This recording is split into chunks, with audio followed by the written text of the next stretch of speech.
The Biden administration ramped up restrictions on exporting certain technologies to Russia and Belarus on Wednesday, actions it said would degrade the ability to sustain a military campaign against Ukraine. The new controls will prevent American companies from exporting certain sensitive items that would support defense, aerospace and maritime industries in Belarus, which the administration said it aided Russia's invasion of Ukraine. That move will extend to Belarus the same restrictions the United States placed on Russia on February 24, preventing items like technology and software from being routed through Belarus to restricted sectors in Russia, the department said. Companies around the world that use American software or technology to manufacture their products also will be barred from sending certain sensitive items to Belarus, while Belarusian military entities will face even tougher limitations on the global goods they can purchase. The Commerce Department also said it would take action to stem the flow of important technologies to Russian oil refineries, which provide a key revenue source for the Russian military. The Biden administration previously avoided imposing certain financial sanctions on the Russian oil and natural gas industries in order to maintain the global energy supply and avoid fueling inflation. But the administration said the measure would take effect over time, gradually degrading Russia's status as an energy supplier without harming American consumers.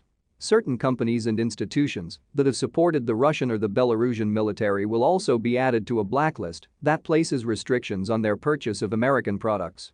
Gina M. Raimondo, the Secretary of Commerce, said the resolve of the Ukrainian people had galvanized a robust international response. The Commerce Department will continue to lead strong coordinated action with our global allies and partners to apply maximum pressure on Russia, its enabler Belarus and any other parties that may seek to support them, she said. Yehor Ivanov, 32, was on vacation in Mexico last week with colleagues from his information technology firm in Kyiv. On Wednesday, he caught a train from Przemysl, Poland, back to Ukraine to join the fight against Russian invaders. Smiling, he said that he had joined a military training camp in Kyiv 18 months ago in case it might be useful. Blinken says the US is open to a diplomatic path but doubts Kremlin's interest in that direction. Secretary of State Antony J. Blinken said on Wednesday that the United States was keeping the door open to a diplomatic way forward with Russia, but that officials remain skeptical about the Kremlin's interest in a non-military endgame to its invasion of Ukraine.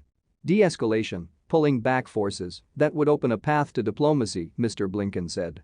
He suggested that scenario was unlikely, however, given that Russia goes through the pretense of diplomacy to distract and continue it on its aggressive path.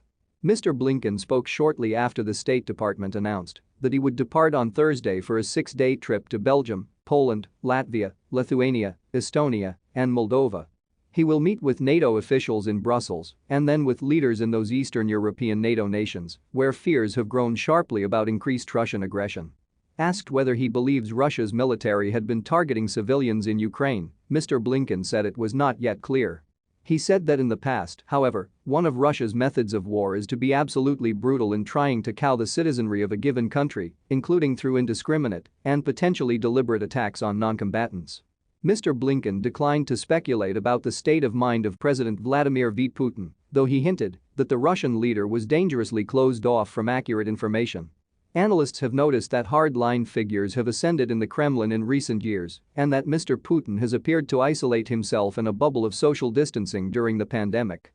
The Russian government has also intensified a censorship campaign at home against both tech companies and the country's few independent news outlets. One of the Achilles' heels of autocracies is the inability to speak truth to power, Mr. Blinken said. I don't know who said what to President Putin before he launched this aggression. He added, I don't know who's saying what to him now.